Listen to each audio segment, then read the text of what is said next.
All right, y'all. What's up? What's up? What's up? We are here live and direct. So we just got Ty right in. We did it backstage. We got him right in just so that way we don't have that same problem again. So we're gonna give people the time to get back in. We almost had 100 people up in here, so we're gonna give some people some time to get in here before we go further. I'm gonna wait for my moderator to get back in and start just sharing and sharing and sharing. And we're gonna keep Ty in the background for now, just muted. He's just hanging out. He's cool. And so yeah, so we're gonna wait about 5 minutes, and we're gonna jump in and get right into the conversation. So please forgive us. Technology, it's a blessing, it's a curse at the same time. Sometimes it works, sometimes it doesn't. So, it is what it is. So, but what's beautiful is that we have the opportunity to do this, right? So, I mean, think 20 years ago, I would have had to find him in New York, bring a film crew. Now we could just do this like, right on the fly. It's a beautiful thing. So, what's up, Terrell? I see you, man. Go ahead and share this. Let everybody know we're in. Um, Primarily the old school legends. We want the pioneers up in the building as well. I shared this as well before we got in. So we're gonna have some great stories tonight. So yeah, we're just gonna wait a little while and see. I'm waiting for my moderator to get back in here. Let me just reach out to her. And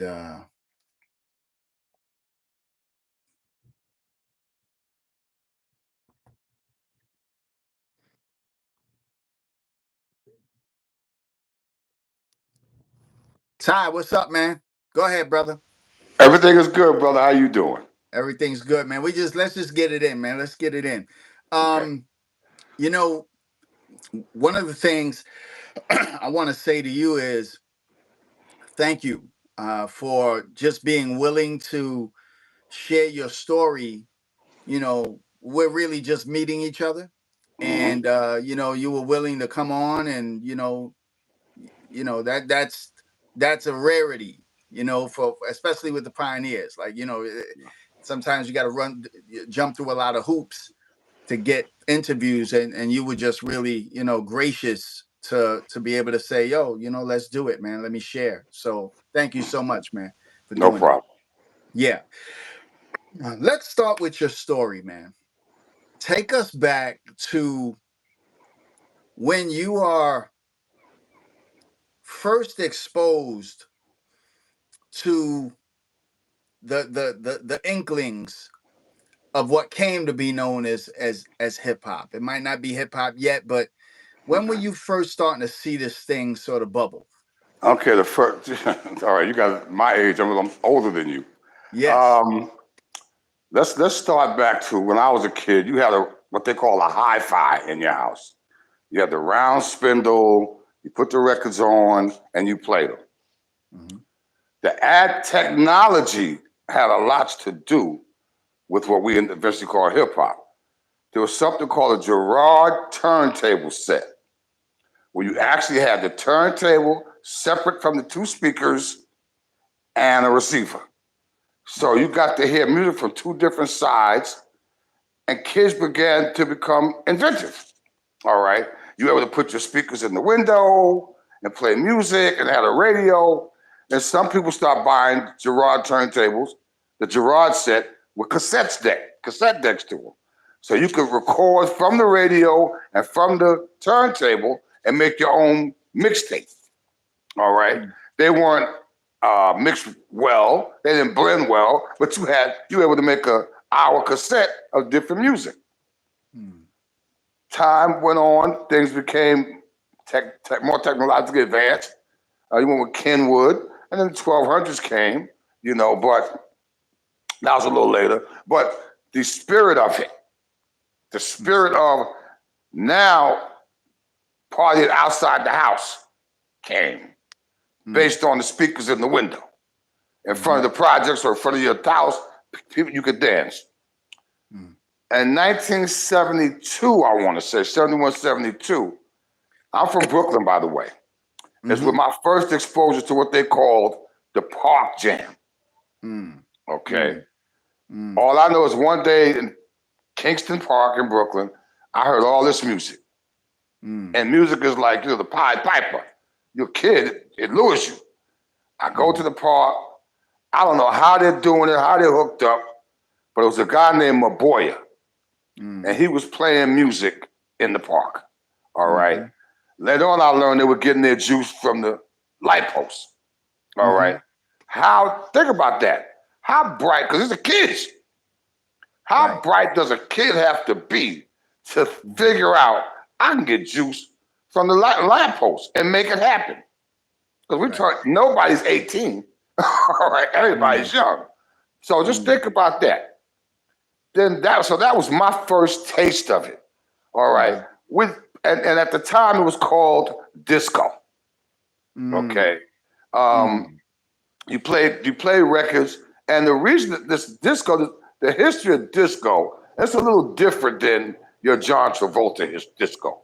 Our disco was different. Okay. There was a skating rink in Brooklyn called Empire Disco. And the reason they called it a disco, because there was a guy who played the music. At first, skating rink used to be organ music. Dun dun dun dun dun dun dun dun dun. All right. When the skating rink owners started realizing they could pay a kid cheaper than an actual musician, they did it. So there's a guy at this Empire skating rink, and he would go, because you skate around the rink. And he would go round and round and round and round. You go around like the disco round. So they took that disco and made it, we're going to the disco. All right. And then eventually everything became disco. There was a ride at Coney Island called the Himalaya. They started playing music. So this is one at a time, these places start playing music outside with bigger speakers, so forth and so on, So no one took it like this is one day could be a business in terms of nobody. It was a bunch of kids having fun. All right. The DJ was the star. Period. Now and everybody's thinking about girls. So to get the girls to pay attention to you, you got down with a DJ. You carried his crates. You got on the mic. You said something about him, and then you start saying little things like, it's on like popcorn. Very simple. Rhymes then the rhymes got a little better, but not much. Right. Like Dr. J, I rock all day, like Elliot Ness, I am the best. And everybody had the same rhymes, no matter where you went. Right. Everybody had the same rhymes. But it was improving as time went on. Afterward. And it was nobody talked about or thought about measures, 16 bars. Right. That wasn't anybody. You just rapped. Because that's all we knew. All right. Eventually, people started making cassettes of the rappers, of people rapping, or of the park jams. Because now you can actually get mixed music. Right. All right. So you take, and when I say, and it wasn't sophisticated, you took your box out there and you just, for the press record. And so wait, before you go on, so you're from Brooklyn. You're talking about Maboya. Take us through some of those early Brooklyn DJs that were with Maboya at that time. Well, we had Maboya, we had Charisma, we had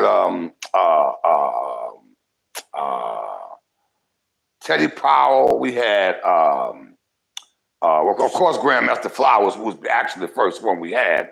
And then you had Jimmy Spicer's crew, but we didn't call him Jimmy Spicer. That's his real name. We used to call him Moppy.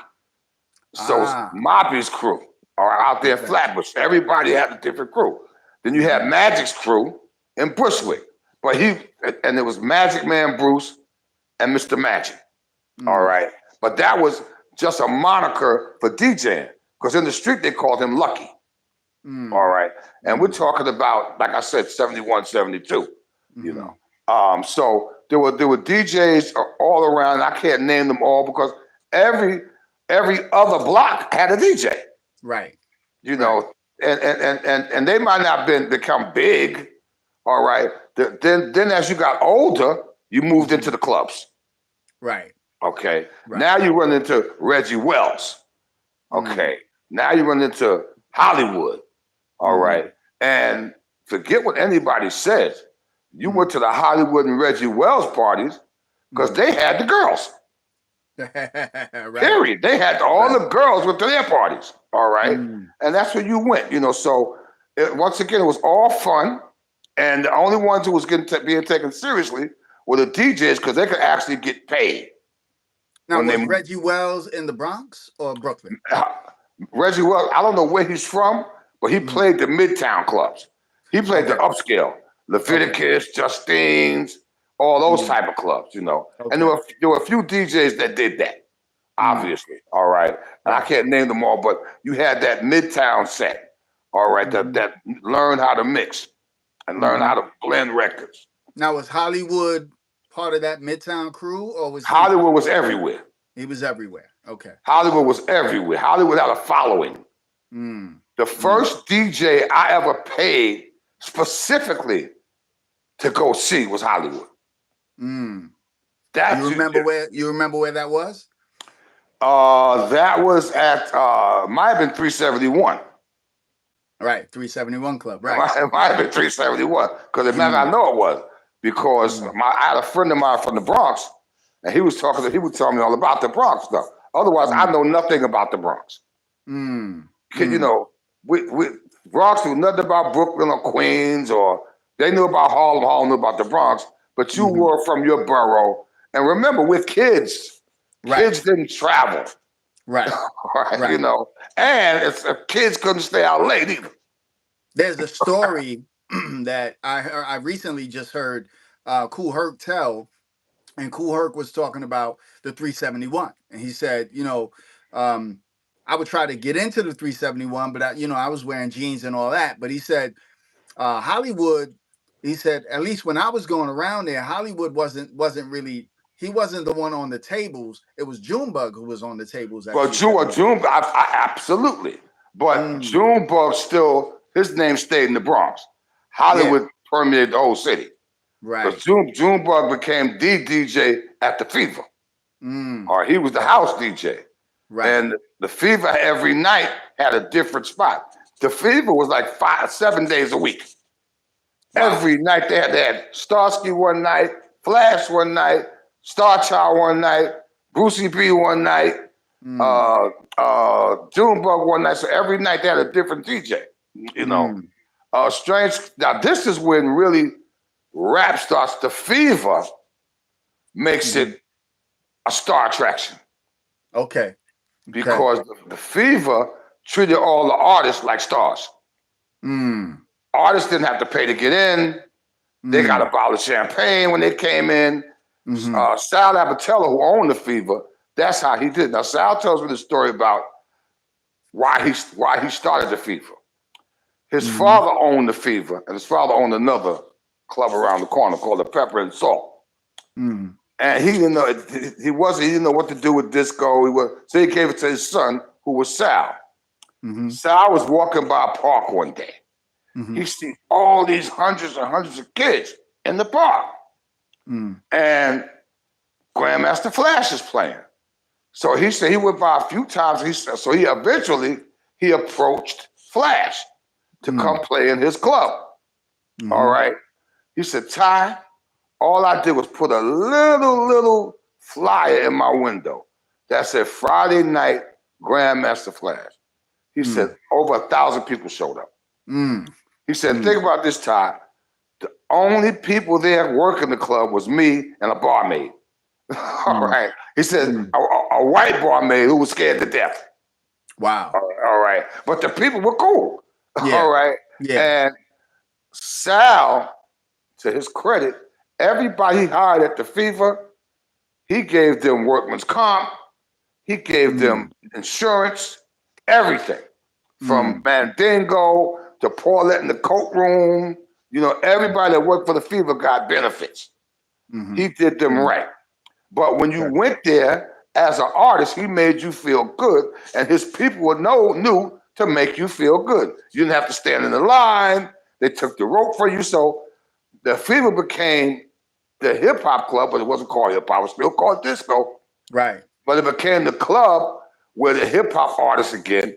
You knew as a patron, you're gonna see some. You know, Curtis Blow is gonna be there. You know, Melly Mel's gonna be there. You know, Flash is gonna be there.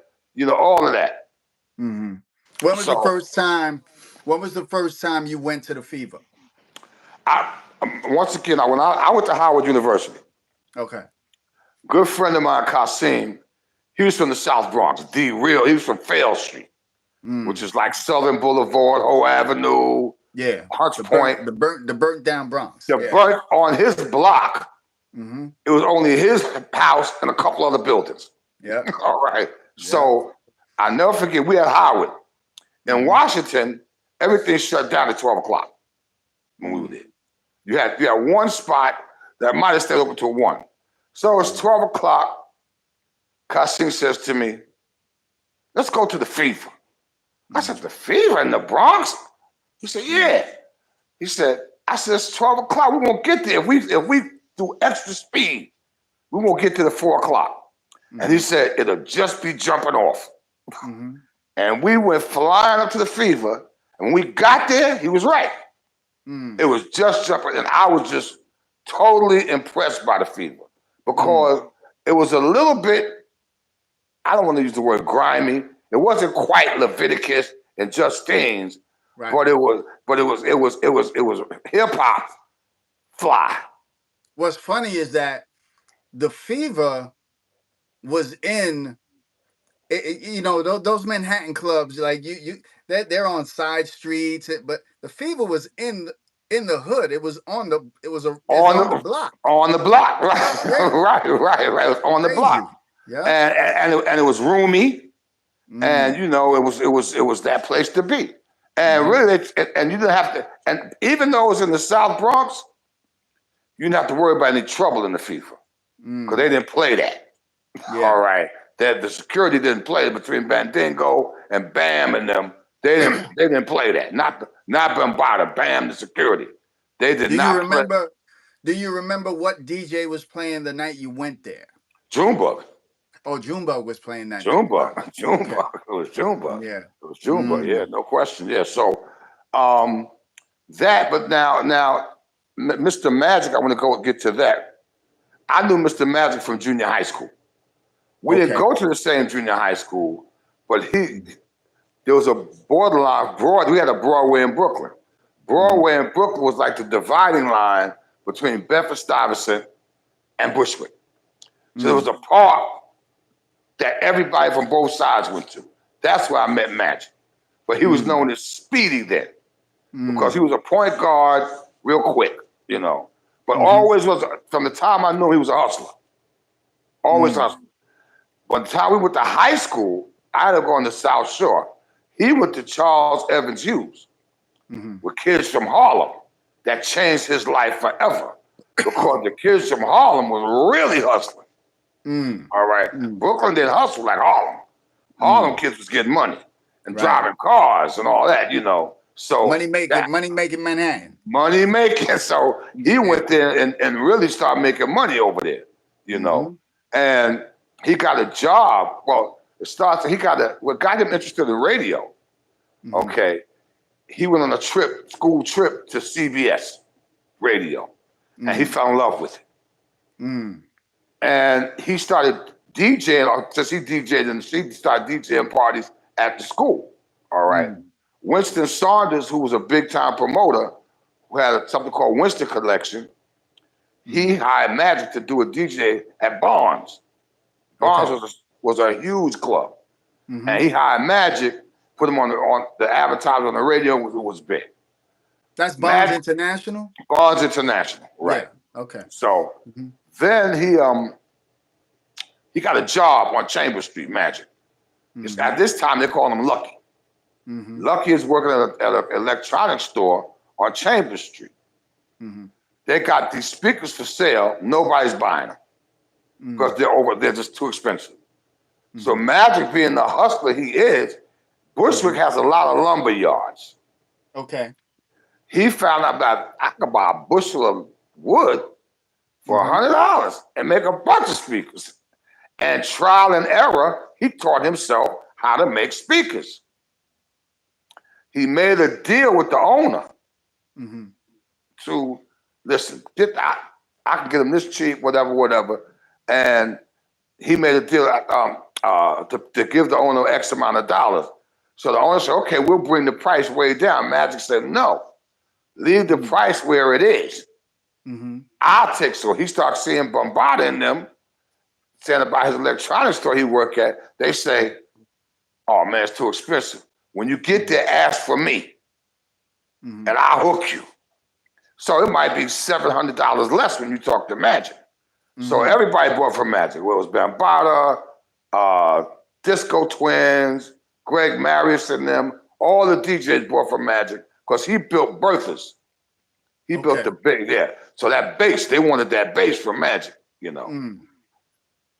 WHBI hears about this kid at this electronics store building speakers. Wow.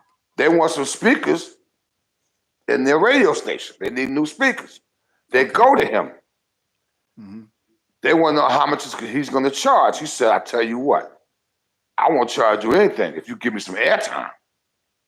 What year is this?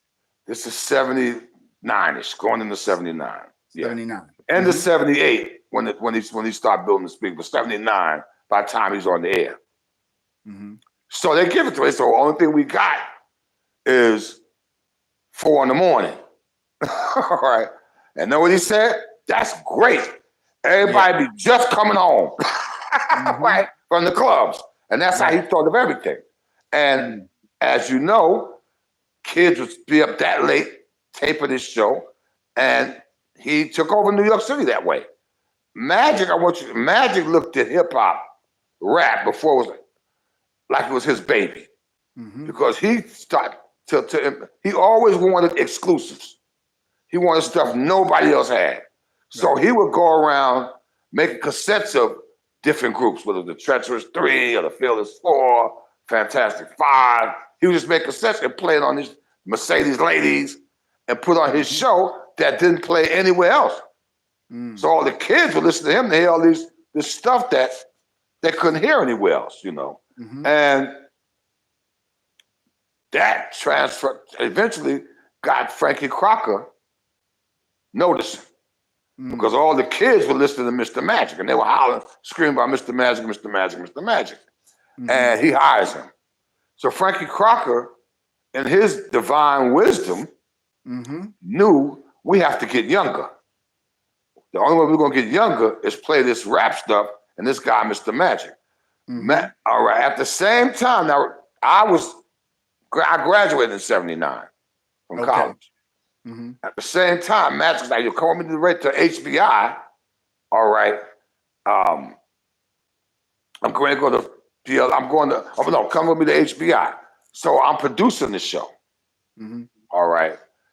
Jalil from Houdini. Do me a favor, hold your thought. Pick your mic up a little bit because I'm losing your face. I'm sorry. No, you got right there. Jalil, go. Jalil of Houdini is a kid. He answers the phones for us. All right. Wow. He's answering the phones. So around 80, I'm working at Citibank. Don't like it. All right. I was a token Negro that they brought from Howard University. Did not like it. All right. I'm not in the bank. I'm in data capture. All right. But I don't like it. All right. I end up going to an announcer training school called ATS on 42nd Street. Graduate, because at this point, Magic is like, we're going to need somebody with an FCC license eventually. I said, yeah, I know. I get an FCC license.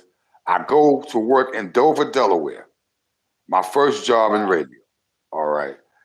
It was culture shock for me because I'm used to BLS and WWIO before that. I'm working at what they call a middle of the road station.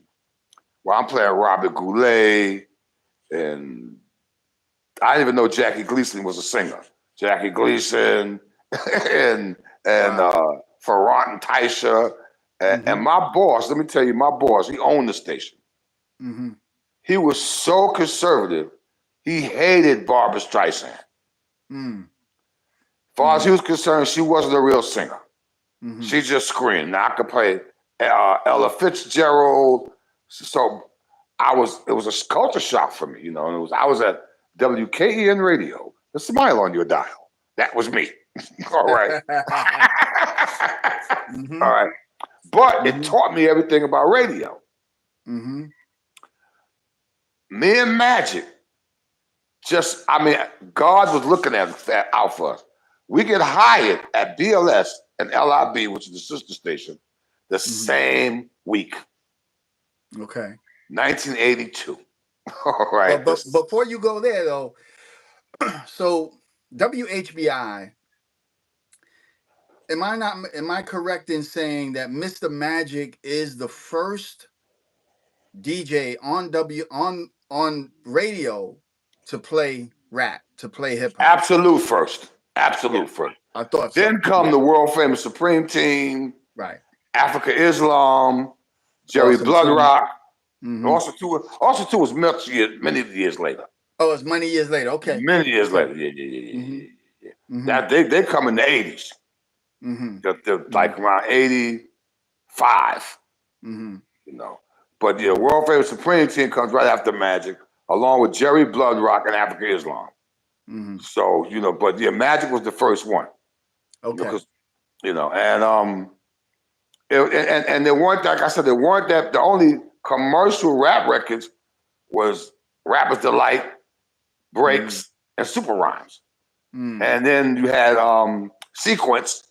So everything else was tapes that Magic played. Now he had, because he did it himself, he had access to stuff that Supreme Team and them didn't have access to.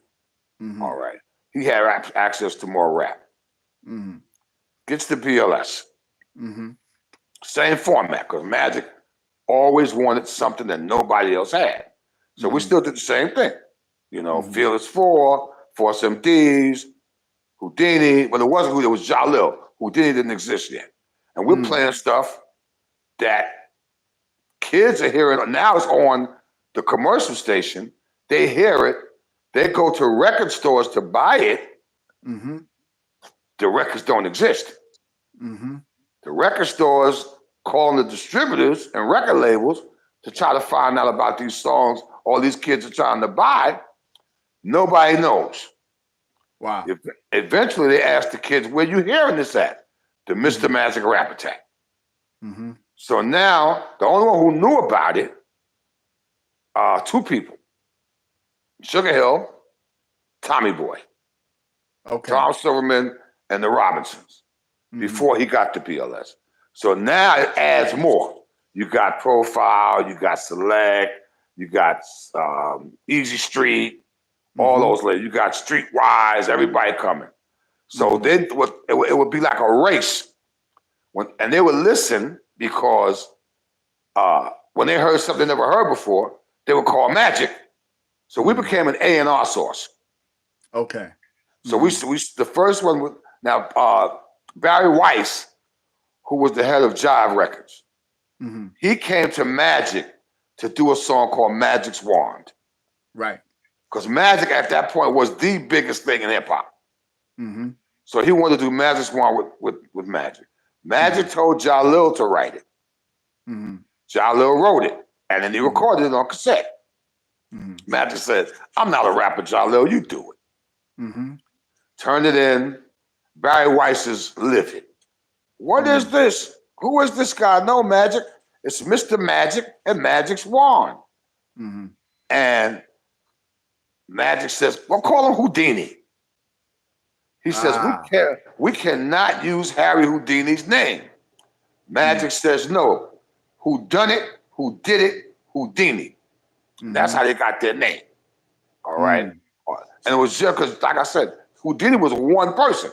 It was just Jalil. Just Jalil. And then his boy Ecstasy, He put him down. Rest in peace, Ecstasy. All right. Master D was the 100th caller. Magic said, putting a group together called Houdini, we need a DJ. The 100th caller who can DJ, the 100th super listener, because Magic always called his listeners super listeners. The 100th super listener who can DJ, you're going to be the DJ for Houdini. And that was Drew from Roosevelt. That's how the group got together. You know. So, we, you know, and we did, like I said, a lot of groups, you know, went from Eric B. and Rakim, the Stetsasonic, Force MDs, Fearless 4, all those were put together the same way. Even Rock and Shantae, all the same way. You know, so those were, now I want to say this, there was a struggle. Now you hear rap everywhere now. Everywhere. Nowadays. Back then, there was like roadblocks everywhere. No, the powers that be did not like rap. Did not want it in their clubs. Think about that. Did not want it in their clubs. WBLS, the station we were on, they tolerated it. Nobody that worked there liked it. But we had the two people, we had Frankie Crocker in our corner, and we had the owner, the Honorable Percy Sutton, rest in peace, and so was Frankie. They really believed in us, and they liked us. But so imagine every turn, nobody liked hip hop. So we had to go through a struggle. You know what I'm saying? And you know, which is why I can't agree with people today about these kids today. Because the same thing they say now is what they were saying about us then. Listen to this. Listen to this. Right. Let me take you back. To your super listeners, how you doing tonight, all you fly guys and fly girls? Welcome once again to the world famous Mr. Magic, a rap attack, and of course I am Sir Juice, the host for the next 3 hours as we kick off 30 minutes of non-stop music. Listen, the voice, the official voice of hip hop, the voice of the city. I mean, when I used to listen to Magic, I liked his exclusives. But his world premieres. But I really wanted to tape him. His voice. Like there was something about his voice that was just so captivating. And I think the city felt the same. Like people love Magic. You know, Magic was kind of like, he was professional, but he sounded like hip hop. That's right. You understand? He didn't sound corny professional. He sounded, and between me, Magic, and Marley, because on the, like I said, you have to have an FCC license to be on the radio in New York, or you could work under an engineer who had a license. So he worked under my license. On the programming log, it said the Mr. Magic Rap Attack. On the engineering log, it said the Tyrone Williams Show. Because that's what we had to do. And you know how like a taxi driver used to have his ID in the front of the car? That's how my ID had to be in the station. Wow. So if they come in, they would say engineer on duty and have my card. You know. So so it was that that we thought ahead of time. Because imagine if I don't have that FCC license. That's a problem. Right. That's a problem. But I got it. So he served under your license. Under my license. And all the other engineers would not do it. They would say stupid stuff like, that rap stuff, we don't know if he's going to curse and make me lose my license. Really? Come on. Really? You know, just any kind of excuses, you know. Right. So we stuck to the guns. And the happiest person when Kiss Higher Red Alert was Mr. Magic. Why? Because he felt like he was forcing radio to accept us. Because they hire Red, because they got to compete with Magic. Right. They got to compete with hip hop on BLS. All right. And I'll never forget Magic came running the station. Yo, Ty, Kiss playing hip hop. No, he didn't say hip hop rap. And guess what? His name is Red Alert, and he's from the Bronx. You know, because Magic loved the Bronx. Born in Brooklyn, Brooklyn kid, raised in Brooklyn, but he moved to the Bronx. He lived over there. Yeah, he lived over there by Fordham and by Sedgwick, right there by where Earth was. So he loved the Bronx. His whole life was the Bronx when he got grown, you know. So he was happy. And when he said he's from the Bronx, that was saying it's authentic. Yeah. Yeah. It's authentic. Yeah. He's from the Bronx. He knows what he's doing, you know. Take us through.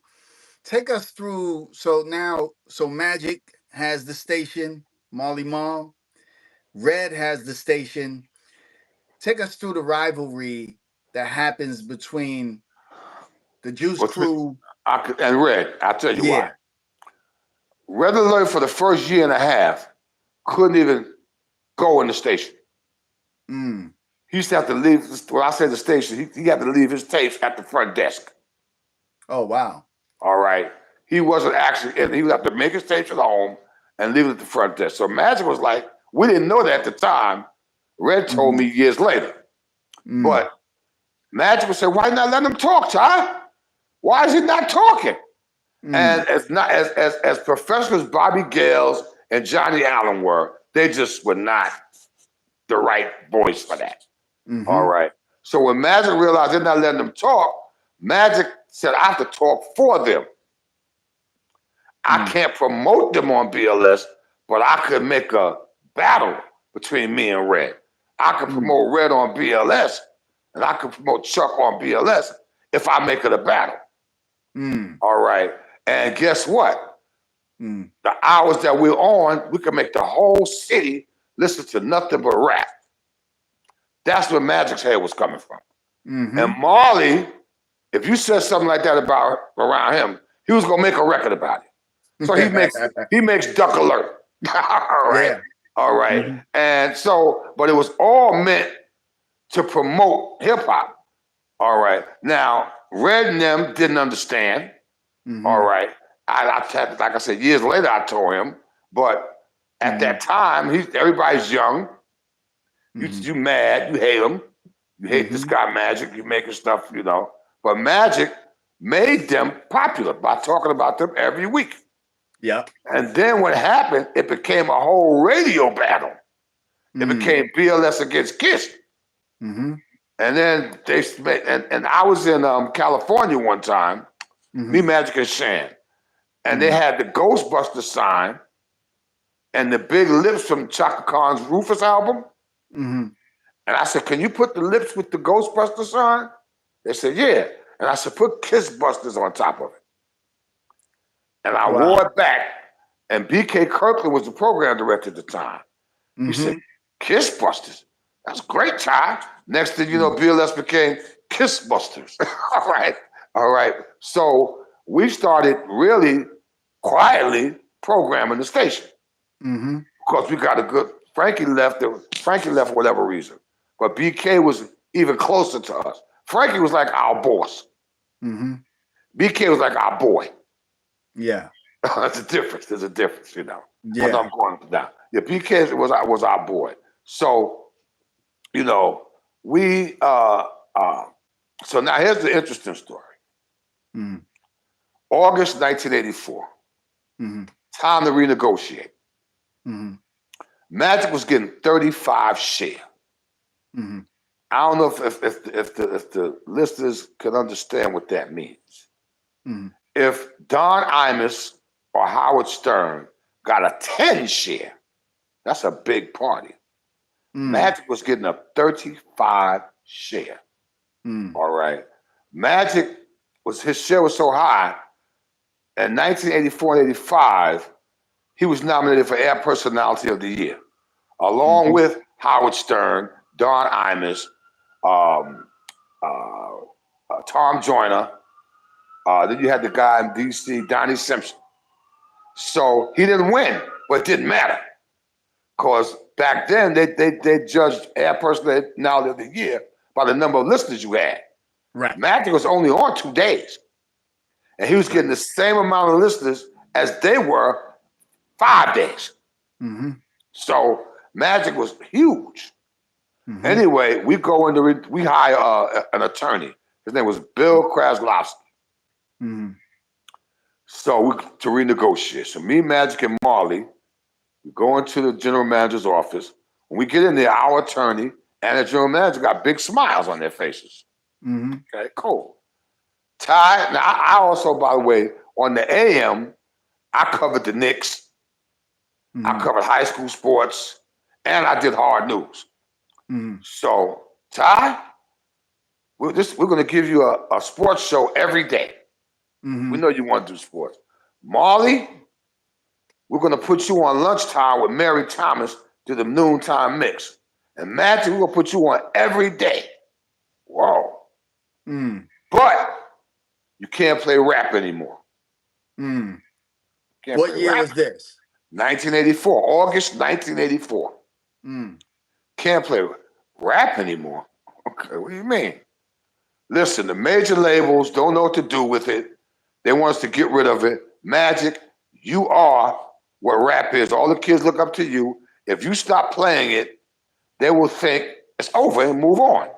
Mm-hmm. So at the time, the Juice Crew was Curtis Blow, Flash, Fat Boys, Houdini. So Magic said, what about Curtis Blow? What about Houdini? What about the Fat Boys? Listen, all I know is we're giving you the opportunity of a lifetime. You leave this rap stuff alone, and it has to go. So then Marley says, what about Red and Chuck? Mm-hmm. We already made a deal with Kiss. If you change, they're going to fire them. Mm-hmm. Mm-hmm. We leave. We quit. Mm-hmm. Think about that. Think about that. Right.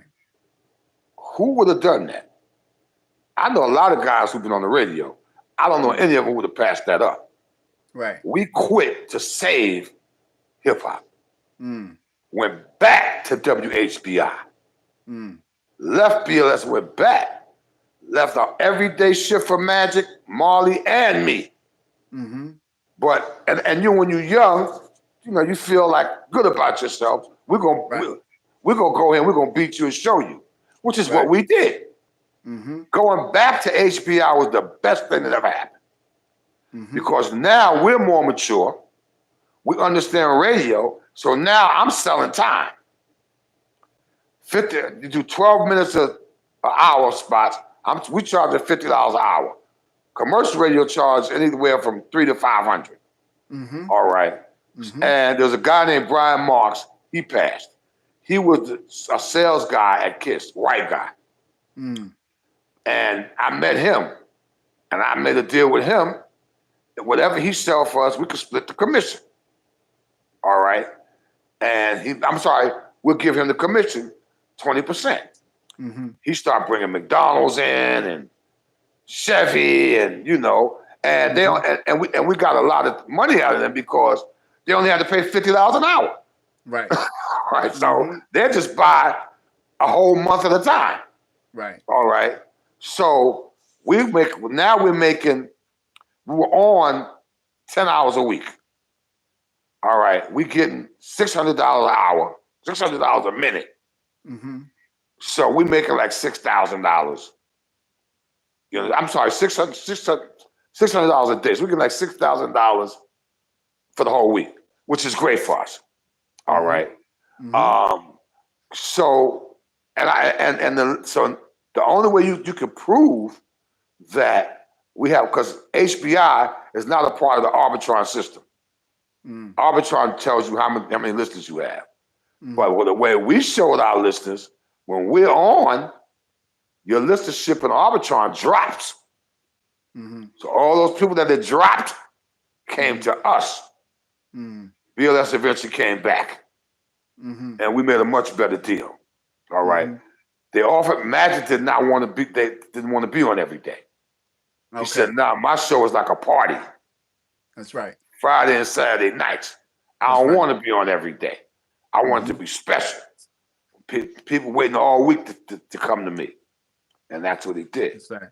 Hey, you know, well, I got to interrupt you because as you're talking, you know, you're dropping some history that is so vital. You know, we talk about hip hop, but you know, this is the vital stuff. This is Right. we're talking about a time in the city where, like you said, I can remember waiting all week for Friday and Saturday to come, Right. Right. waiting by my radio to Mhm. press that when, especially when he said, you know, world premiere. Right. Right. Okay, put the Right. tape Right. in. Right. At the parks, you heard, and this is what was beautiful because Friday and Saturday in New York City in the parks, Mhm.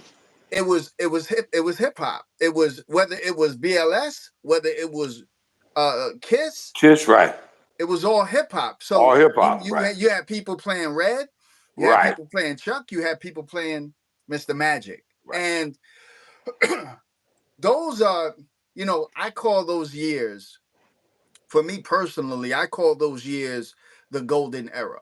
And I Right. call them the golden era because it was those years that it's the radio, it's the clubs, it's the fun house, it's the Roxy, it's the skate key, it's the fashion. That's like when hip hop was Exactly. really like And see, jumping. like you just said, switching from Kiss to BLS, that's what Magic wanted. Mm, Remember what I told you when he said he started talking about Red and Chuck? He wanted everybody to, that's the only two choices they want. right. Okay. And that's what it was. And to be honest with you, it went through ethnic lines and color lines. Talk White about kids it. listened Talk to it about it. also Yeah. because we used to deal with clubs in Canarsie, in Bay Ridge, all of that. All right. Mm-hmm. And Magic was the type, I don't care where he went. If a radio was on in there, he would say, why you don't have BLS on? Mm-hmm. We used to go to this pizza shop out in Park Slope. All Mm-hmm. right. And why you don't have BLS? He said, I'm on Friday and Saturday night. I'm going to shout Mm-hmm. your pizza shop out Friday night. Mm-hmm. And he would shout him out. Right. All right. And the pizza shop would tell everybody, every kid, they're going to shout us out tonight. And the pizza shop be crowded. They making money. And then we start shouting out kids in the pizza shop. Right. All right. So, and I'm talking about in Canarsie, Bensonhurst. So we were universal. Hip hop was universal, which I don't think BLS and Kiss understood. They thought it was just black, which it wasn't. All right. It was across the board. It was young people. That's right. That's right. Young people. It was young people. Right. And I skipped past something too. Marley was not the first DJ on that we had. Junebug was supposed to be the first DJ. On BLS? On BLS, yeah. Wow. And Junebug got killed like maybe 2 weeks before. And Marley was Dr. Bob Lee's boy. And we saw Dr. Bob Lee one day in front of the station. He introduced us to Marley. And Magic just said, yo, you want to be my DJ? You know, Marley said yes. And I never forget the first day Marley came. When he saw that board, you could see he was in awe. Yeah. But all he said was he said, show me the slides for the turntables. And that's all he needed. Before it was over, Marley could build that. Marley used to take that, let me tell you, he used to unscrew it, lift it up, and he would boost the bass and tweak the treble and pan certain sounds. And since I was the engineer, I used to make us go from Hartford to Philadelphia, which you're not supposed to do. All right. And one night the chief engineer comes in. How the hell are you guys getting that sound? You don't sound like the rest of the station at all. All right. But he loved it when we showed him. Marley Marl is the only person I ever met.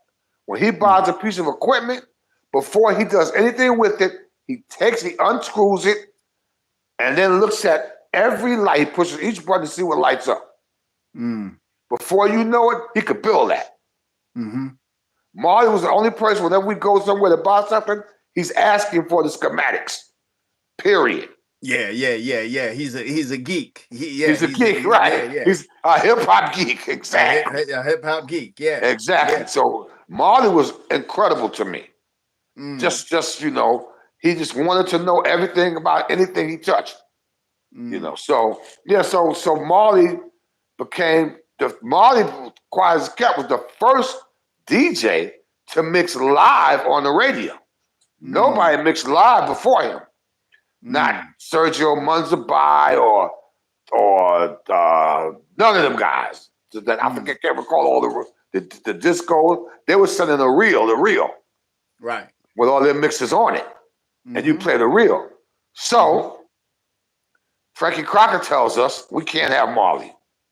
Mm, He's not an employee of the station, and me and Max are trying to explain to him the worth of having a DJ mix live. He don't want to hear it. mm, So we tell Marley not to come Friday, but come back Saturday. So mm, Marley mm, comes back Saturday. Frankie Crocker never came to the station. mm. But we had like a monitor in the studio. And the next day, Frankie Crocker had his own studio. Okay. That because he's the only one that had a board engineer. Mm, So Magic would be in Frankie Crocker's studio because I had the keys. I would open the studio, Magic be in Frankie Crocker's seat, and it looked like a cockpit, and Marley be on the other side of the glass. So we see Frankie, we see him get off the elevator. mm-hmm. It's like about 10 o'clock. Right. I'm pulling off what they call the carts. The carts play commercials. Right. I'm pulling the carts out. He comes in, hey, Ty, how you doing? I just came to check on you guys, see. And he's looking at Marley in the glass, in the door. Since I told you guys you couldn't have Marley, I want to see if you were all right. He walks in. But one thing about us, we never panicked, ever. Mm, mm. So he opens his studio. Magic's leaned back with his feet up. What up, Chief? Right. Mm, Anyway, that Monday, they call us in. He's reading us the riot act. We're going through it again. And he says, Frankie Crocker says, I don't care how good he is. I told you couldn't have him.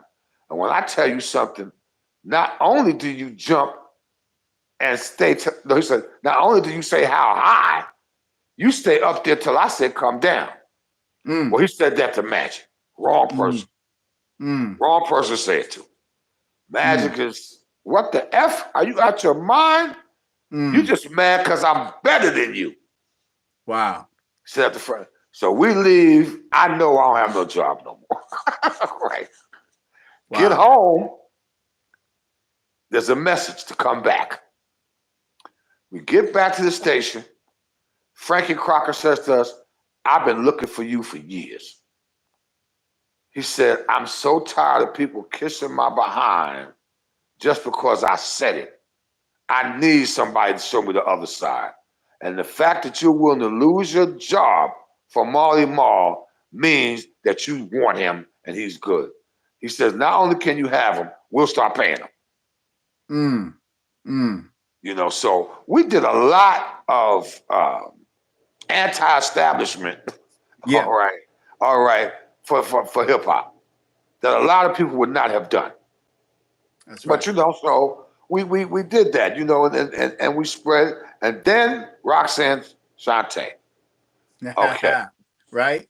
How she comes about during the second go around with HBI. In the beginning, we had no money. All right. It's like, oh God, we're gonna quit our jobs with no money. All right. UTFO comes to see us.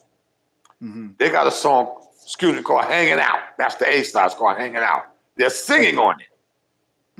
And Magic said, I don't know about that, but this Roxanne record is hitting. Nah. They're not playing rap no more on the radio. They're only gonna be playing singing. Needless to say, Magic ignored, he plays Roxanne. It blows up. They come back. Remember what I said, we don't have any money. They say to us, they're gonna give us a show. Just find a date and a location, and they'll give us a show so we can make some money. So I get Broadway International up on 146th Street in Broadway. Get the date. I call their manager. I will never forget this. He said, we don't have to do a show for you. Kiss just added our record. Like, what? So I go to the station that night to tell Magic and Marley. All right. Magic's like, what? How can they do that? Magic, they did it. So we take, now remember, we get off the air, I think at 2:30, 3 o'clock. Take Marley home. We stand in front of his building, so it gotta be about 4 o'clock in the morning.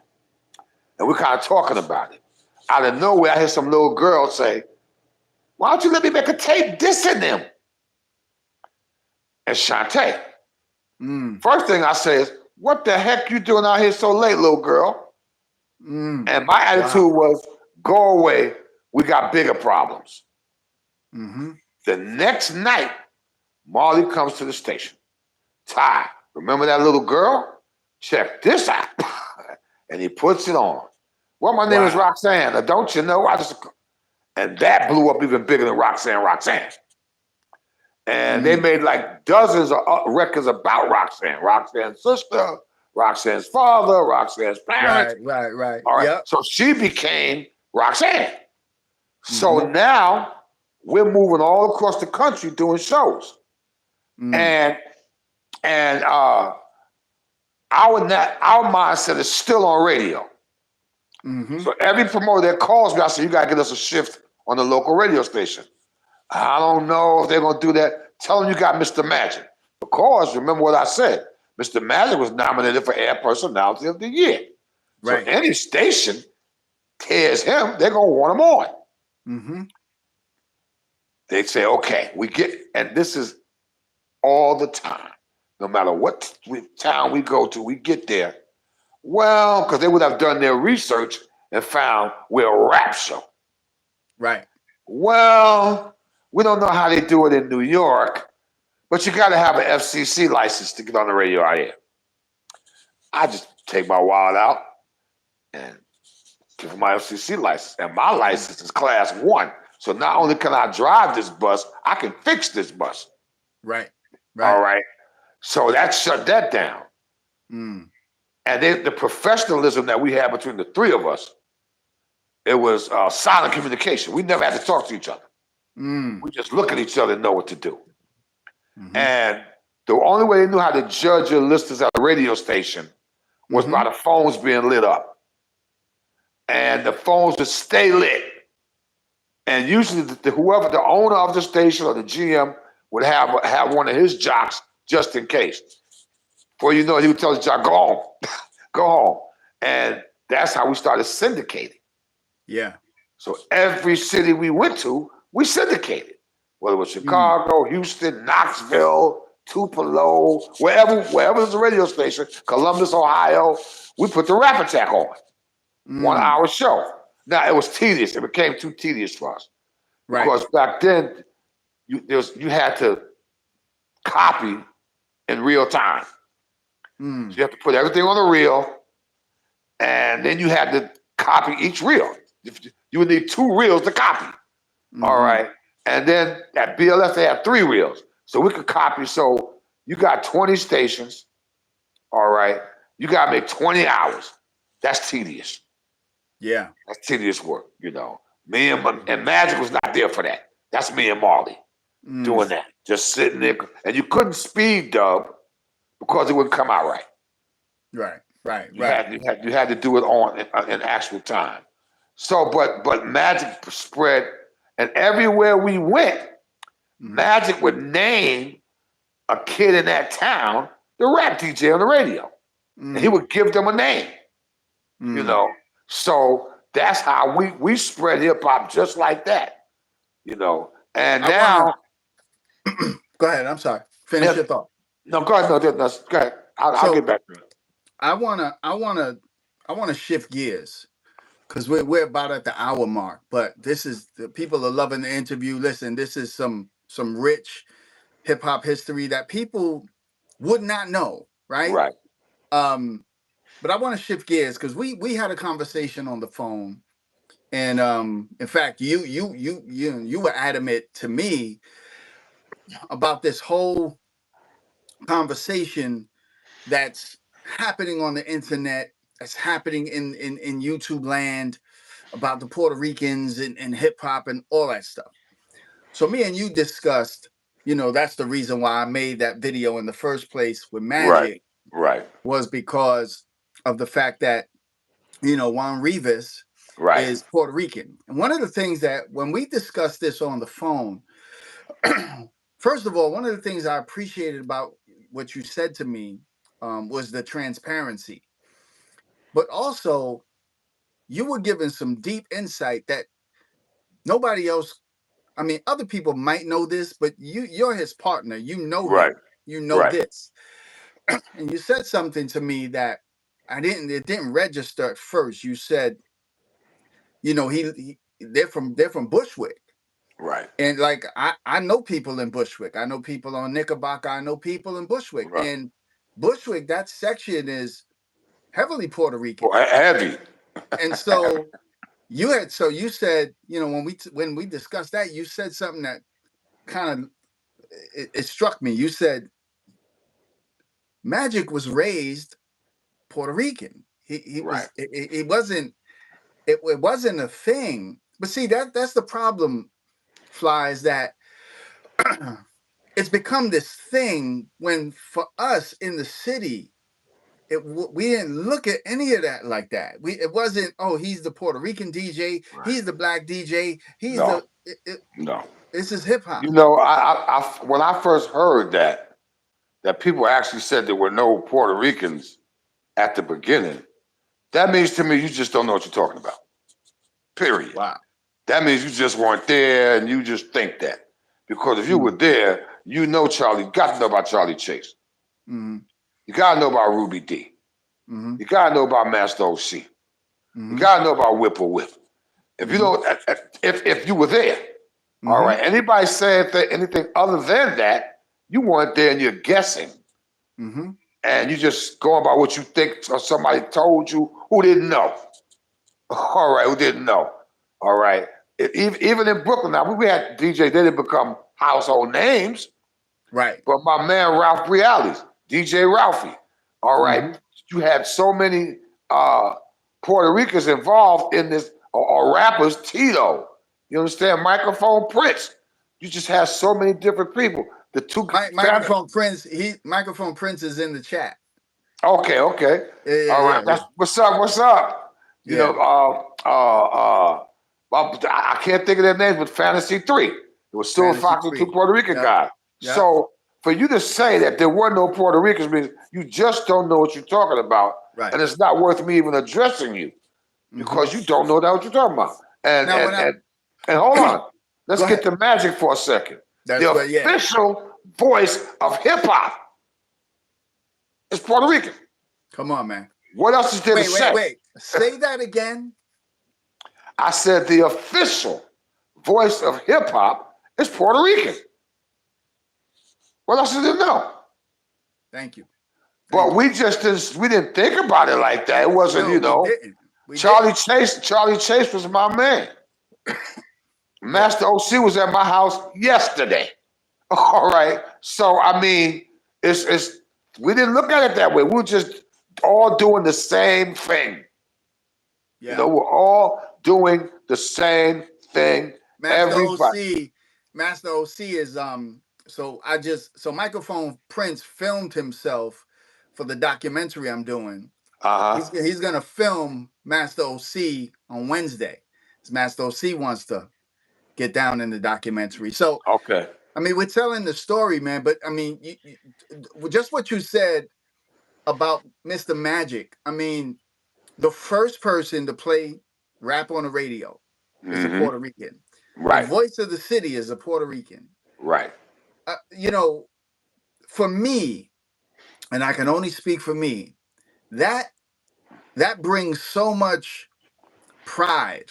Like, wow, right? But not at the expense of, because this would not be a conversation had others not said, nah, y'all had nothing to do with this.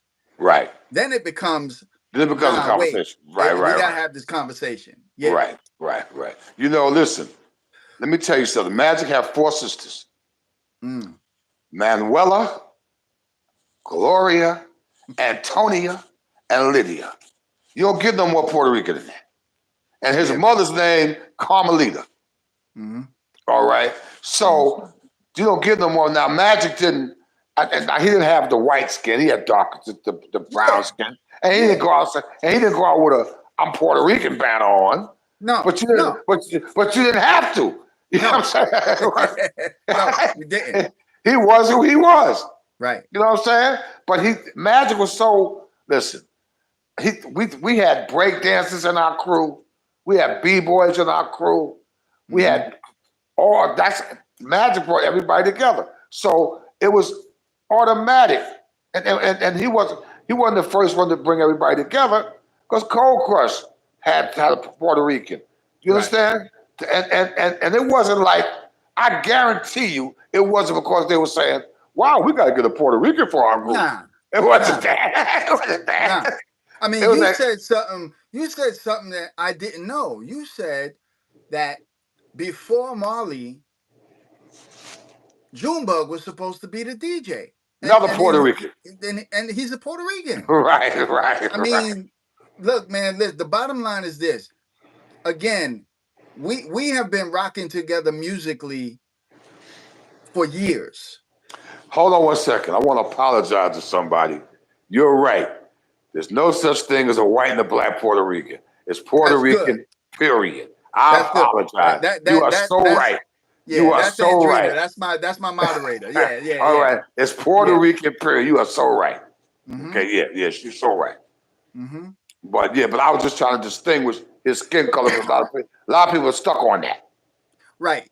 Or the accent. And that's where the problem lies with this conversation. Right. It's and see, brother, it's the colorism. And if we think about it, it's the oppressor of us all that created this whole colorism thing. Right. Exactly. We didn't create this. This was put on us.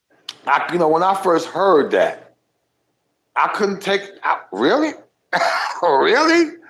I mean, are you saying who? And I want to know who is the individual or are the individuals that are saying this? I don't want to hear them and they. They said it. Who? Because I cannot believe that you would come out your mouth and say that. Like I said, if you did, you were not around. Right. You were not involved. I can't. So that's nonsense. Yeah, I saw an interview with Master OC, Microphone Prince, and LA Sunshine. Right. And LA got on and he's like, I don't really like to get into this conversation, but I'm just going to speak it. And he said the same thing in a nutshell. He said that's the most ridiculous thing I've ever heard in my life. It's like, what are we talking about here? He's like, I don't even engage in that. Right, exactly. It's not even worth it, It's not even worth it because, you know what? I remember, forget rap, going to Central Park, all right, seeing Puerto Rican artists taking a wine pouch. And when I say artists, I don't mean famous, playing the congas. Just being around, chilling. They play, it might be about 8 or 10 of them, and they're playing. And we're grooving, all right? And it was just because we groove to the beat, to the music. Right. Didn't matter who was playing, but that we just groove to it. That's you know, and that's the same thing with rap or anything else. You groove to what you feel good to. That's right. You can't be around salsa and not groove to that. You can't. You gonna feel. No, here's what's funny. The first time I heard the message, I listened to the message. I know who's singing the message. Right. It's Mel. I know Duke Booty, Raheem, and they get to the end, and the cops, what you doing tonight, man? No, I'm going up to the Fever to see Junebug. Now, I had no idea who they were talking about. Right. Junebug. Right. I'm thinking it's a black brother. I didn't know who he was. Right. And then I find out that's a Puerto Rican brother. Right. I mean, you know, Raheem just put out a post talking about Junebug. Like, Right. like he was around Junebug when Junebug was 15 years old. Like, you know, Right. so Right. you know, make no mistake about it. Hollywood, you know, nurtured that brother. But Right. again, here we go again. A black and a Puerto Rican rocking Right. together. The Rocking beauty. together. The beauty. Come on, man. Rocking, yeah. So, you know, so these, but you know what?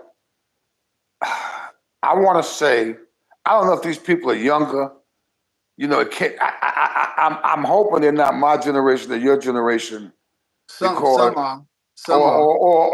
or they're not They're from not New from New York. York. They're not Yeah, from New no. York. A Because lot of I them are will not. tell you, I went to Chicago one summer.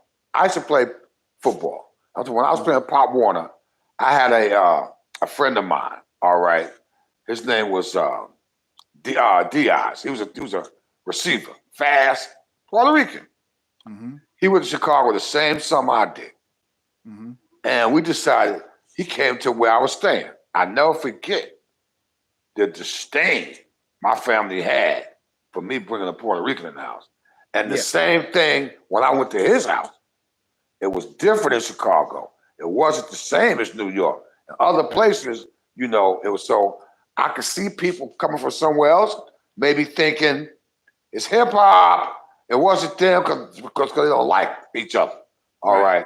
But in New York, you know, it was we had all we had was each other. Come on, That's man. all we had. All we had was we fought this in. Whether you were the Pablo Guzman and the Young Lords or the Spades, we all was fighting the same, or the Black Panthers, we was fighting the same fight. You understand? So whether you were Gary Bird or the Jesus, fighting the same fight, delivering the same messages. Yeah. You understand? What's my man on BAI? I can't think of him right now, but Puerto Rican. We all giving the same message. Cause what? Guess what? We all been shitted on. All right. And the music that we were making was the music of expression of where we come from and what we had to go through. That's right. That's right. So I cannot, like I said, I can't believe these people. And I'm just shocked. I'm just pretty shocked. But once again, I'm going to say it again. A Puerto Rican, Super Rockin' Mr. Magic, was the official voice of hip hop. That's enough to shut you all up. The first person to play hip hop on the radio. That's enough to shut you all up. Now, I'm not going to say it wouldn't have happened. Right. It wouldn't have got on the radio. Of course not. But we're going to say it wouldn't have happened at that point. All right. It wouldn't have happened. You know, who knows how long would it took for somebody to think I could be on the radio? Just that. That's right. I could be on the radio. You know, so let's all praises due. All praises due, and I'm never gonna. I'm just insulted, really. To be honest. Yeah, you know, and so what they go, you know, they're funny people because they'll say things like, "Oh, that so Fly Time must be half Puerto Rican himself." they just say I'm gonna tell you something else. My grandmother, because Magic has sister. Magic was the baby. So he got sisters who 15, 20 years older than him. All right. Like Gloria, she's the oldest one, and Manuela passed. But Gloria is 79 years old. Wow. All right. Wow. So Magic's mother and my grandmother who raised me became very close friends. Because they're two sons. And my grandmother called me her son. All right. But and they went to church together, and Miss Rivas, she was Catholic all day long. My grandmother was Pentecostal all day long. All right. But they got together, and it was about one God. That's right. They did things together. They went to church together. They went to eat together, you know. And not one time did anybody think to say, "You're Puerto Rican? You're black?" No. They, you know, so listen. My advice is ignore those people. And and I want to say something else that people don't know, but it will be interesting about Microphone Prince. He's on. He just shouted you out. He said he's on the check-in. The Fresh Prince stole his identity and his record. Yeah, you told me that. Tell that story. Well, all right. Microphone Prince was down with us. I met him through Master OC. Shantae was on Pop Art Records. We took Microphone Prince has a song called Girls, which is really about how girls in the world are nothing but trouble. So we take that down to Pop Art, and we also take the bridge. All right. We leave both of them with them. All right, they make a deal with us for the bridge. Next thing I know, I had some kid called Fresh Prince with Girls in the World and Nothing But Trouble with Pop Art. So they stole, and he was MC Chill Will. That's who he was. All right, they changed his name to Fresh Prince. All right, and stole that whole sequence from Microphone Prince. So I remember I was telling Microphone Prince that he didn't know. He kind of felt it. I said, no, brother, that's exactly what happened. They had a copy of your song that we was trying to get a deal for, and they took it and gave it to some kid from Philly because there was a Philadelphia label. So So that taught me stuff too in terms of the record business. You can't leave anything with anybody. You know, we like deers in the headlights. We thinking everybody is about their word. Right. You know, all right, you check this out. You take the one you like and the one you don't like, we'll take back. Well, they took one. They took both of them, actually. They let us have one, if you want to know the truth, you know. But yeah, Microphone Prince, that's where Fresh Prince comes from. I was telling this story. I'll tell it to you. And then we're going to close out. But I was in the Bronx, 1983. There was advertised that there was a jam that was going to be happening at Walton High School's schoolyard at night, summer. We go. It's a battle between the Throwdown 3 MCs and the Throwdown 4 MCs. I'm at the battle. I'm there live. The end of the battle, nobody really knows who won the battle. Turns out Grandmaster Kaz and Charlie Chaser in the audience. Kaz goes behind the ropes, grabs the mic, and starts doing what Kaz does. Now we're going to get this straight. Blah, blah, blah. A lot of Zulus, blacks and Puerto Ricans all day long. I talked to Paradise Gray about a week and a half ago. Right. Paradise Gray, I'm trying to get, he's going to do something for the documentary. So Paradise Gray, he tells me, one of my MCs was Puerto Rican. I'm like, who's that? He said, you ever heard of the Microphone Prince? I said, yeah. He said, yeah, it's DJ Paradise and the Throwdown 4 MCs. I'm like, I said, man, that sounds familiar, the Throwdown 4. So anyway, I talked to Microphone Prince a couple of days later.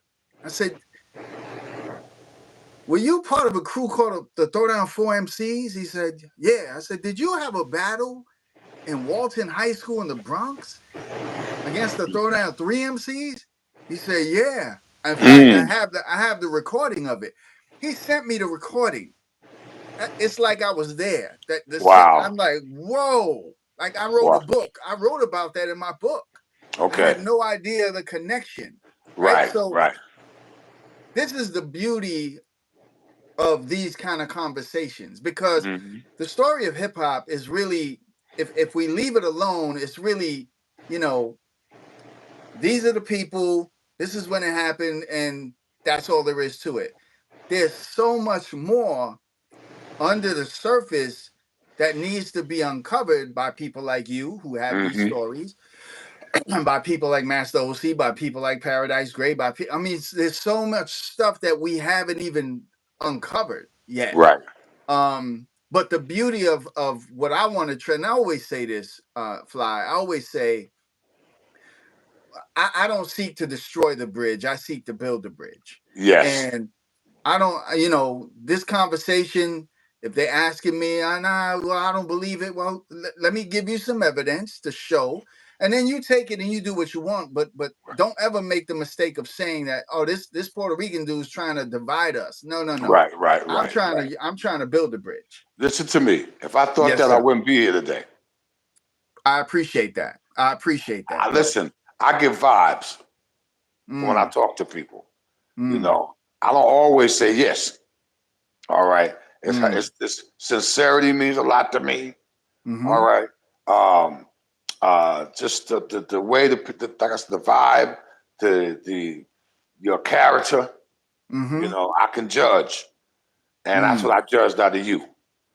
All right. So that made me right away say that's fine. All right. And because the person that called you, well, I don't always deal with people he brings to the table. All right. Sometimes, I don't know, sound a little shaky to me. All right.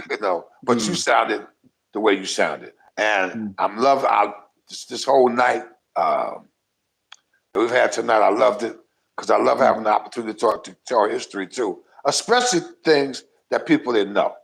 Yeah. People have opinions based on what they know. All right. There's things that's a part of this that they didn't know. I guarantee you, they didn't know we had to leave BLS to save hip hop. You understand? They didn't know a lot of things I'm talking about. How Shantae got discovered, how the Roxanne record got discovered. There's a lot of things people don't know. And they like hearing, wow, really? So, and anything I say, no one could dispute it.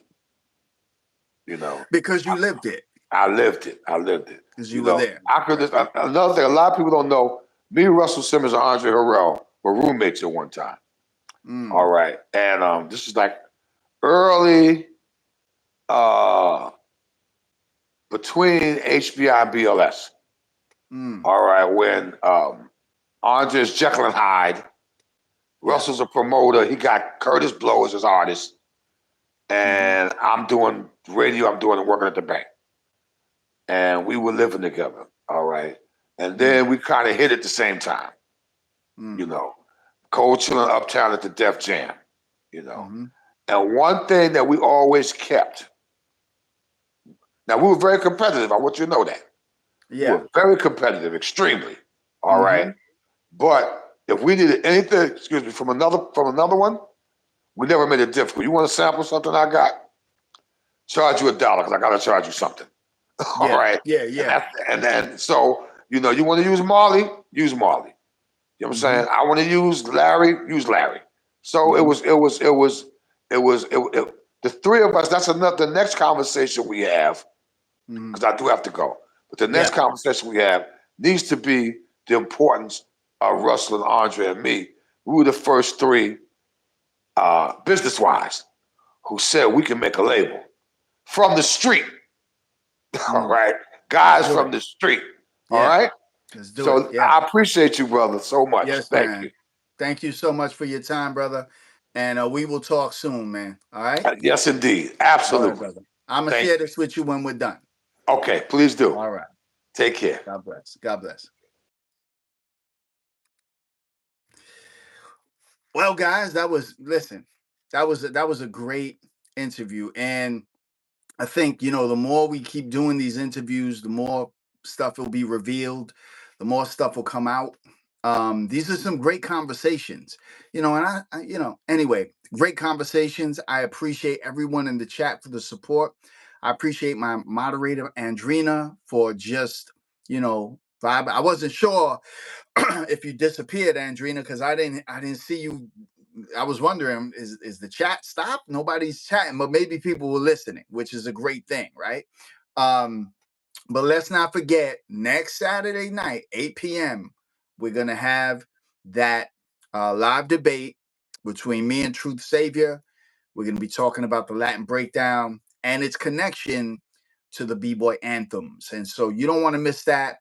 This will be hosted by Pro41 and his channel.